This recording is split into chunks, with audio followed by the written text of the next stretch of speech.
family friend, and I'm so thankful to you for your support, your guidance, your leadership, and for opening the doors for me to come here this morning. Madam President, thank you very much for having me. Thank you all for giving me a few minutes. I know you've got a very busy, full, and important agenda here this morning.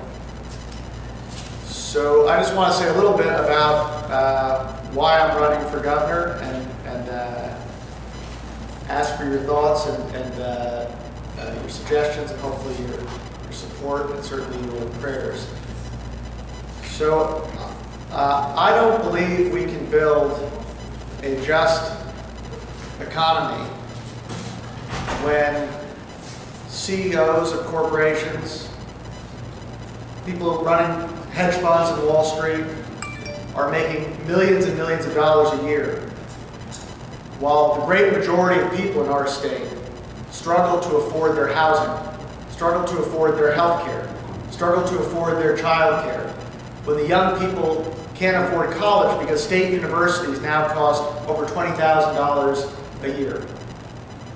I don't think that's a just economy, and I don't think we can build a just democracy when our government takes campaign contributions in the tens of millions of dollars a year and then serves the interests of corporations and the powerful and the wealthy while ignoring the basic needs of the people in our communities. I don't think that's a just democracy. And I don't think we can build a just society when our government cuts Medicaid, cuts school funding, cuts services for the disabilities, while giving handouts in the millions to corporations and the wealthy. So I don't think we can build a just economy, a just democracy, and a just society on these grounds. I don't think we can build a just society as long as we believe that it is corporations and money and self-interest and greed that make the world go round. I think that is very fragile ground to build our society on. I think we need to build it on higher values. So I'm running for governor to build a more just economy. I will work to build an economy that works not for the few, but for the many. I will end the handouts we give to corporations and build an economy that works for people, creating clean energy, building affordable housing, supporting small local businesses, women-owned businesses, minority-owned businesses. This is what we should build our economy on, not on handouts to huge out-of-state corporations. And I will work to build a more just democracy. I will personally not take any contributions from corporate PACs or lobbyists or special interests. I will be there to serve the people and not to serve those who already have power and money and wealth in society. And I will work with people across the state to build a more just society. We can't build a just society when we're spending 10 times on our prisons that we are on our schools. We can't build a just society with the violence that we see out in our communities. We can't build a just society when children of color are not getting the same education as everyone else. We're 50th out of the 50 states for the education of Latino children, and we do even worse by African American children in this state. So we can't build a just society by serving the powerful and the wealthy interests and ignoring everyone else. Jesus said not to turn away from, not to look away from, not to ignore the poor, not to ignore the children, not to ignore those without the advantages. He said to lift them up, to see them, to touch them, to elevate them. He said the meek shall inherit the earth. So certainly in a democratic society, our government has got to be on the side of people who have needs, people who need help, who need to be lifted up, who need to be supported, who need to be loved. So I will work with people from across the state to build a society not on the belief that it is corporations and money and self-interest and greed that make the world go round, but to build our society based on family and community and love and hope. And that, as Abby said, is what I've tried to do all my life.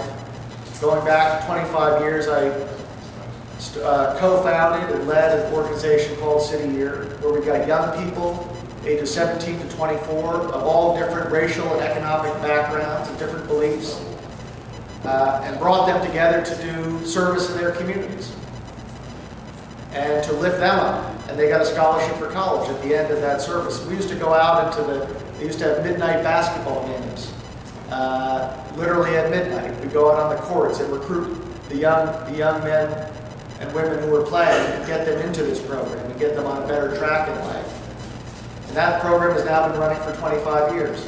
And then I ran for Secretary of State when I was 32 and challenged what was an entrenched and corrupt system at that time and won that election.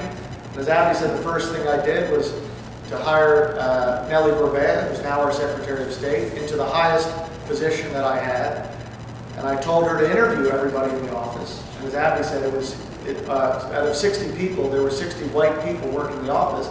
And I said, you got to keep the good people, but the people who aren't doing these jobs and they're placed here because of patronage and connections and contacts, they need to go. And I said, and everybody we hire from here on out, half of them, at least half, need to be women, and at least half need to be people of color. And we did that. In fact, nobody had done that. So we created a book of all those resumes that the rest of the government used to hire people going forward. Resumes from the community. So these are the things I want to do and work on as governor. These are the values I want to bring to it. I know no one person can do this alone. We need to do this together. All of the problems that I'm talking about, the economic problems, the social problems in our society, affect all of us. All of us. Middle class, poor, black, white, Latino, everyone is affected by these problems. And so we need to come together to solve these problems. It reminds me of the old story I once heard. I had the privilege to sit and hear Bernice King, the daughter of Martin Luther King, preach to my old organization, City Year, maybe 20 years ago. She told a story I never forgot. She said, I also, by the way, had the privilege to go out for a barbecue with her afterwards, which is maybe even just as good.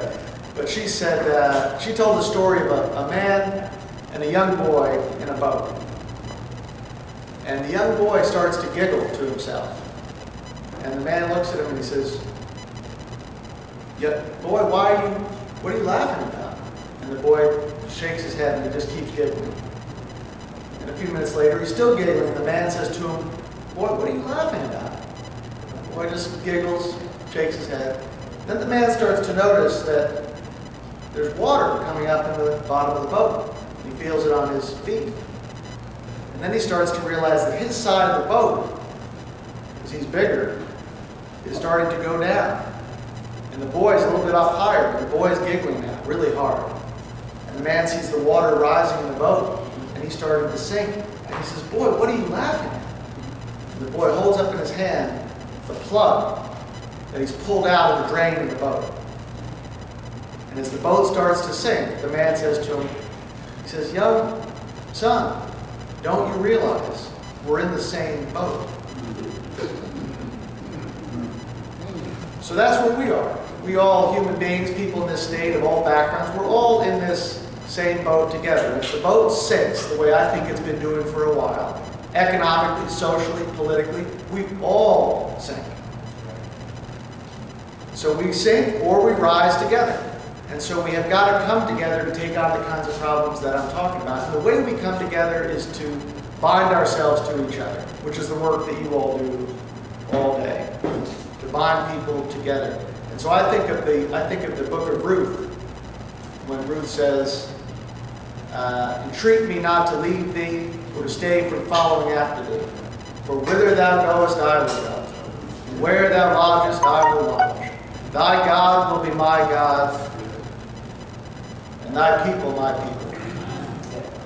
So we have to bind ourselves together in this way, to commit to each other, to do this work together, people all across this state. And we need to have hope. We need to have hope that comes from inside and comes from the spiritual, from what you bring to people all day. We need that hope so desperately now. I think of what Robert F. Kennedy said in South Africa shortly before he was killed about the power of hope, the power of action, one person taking action, what that can do for others.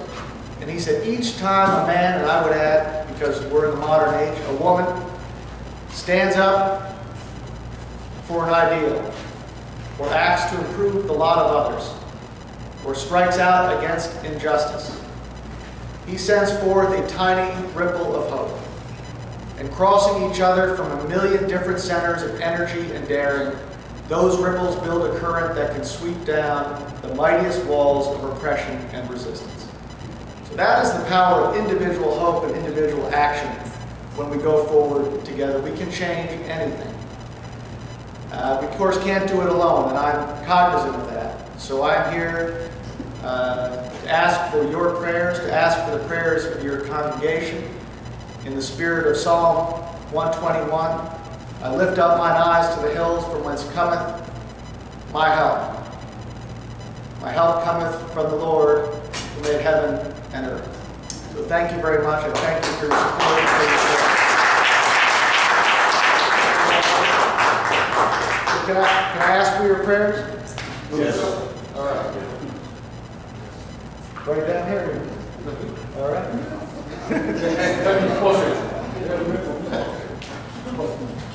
Let's start off and pray for him.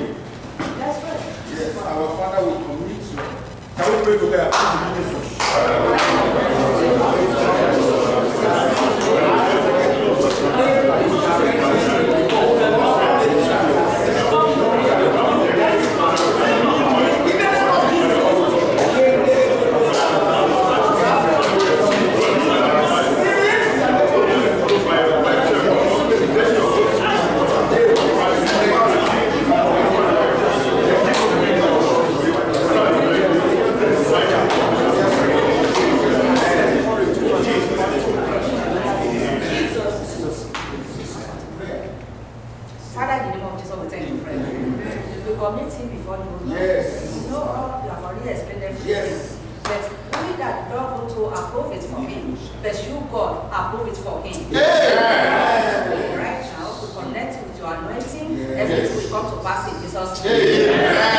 Receive the blessing of God. Receive the favor of God.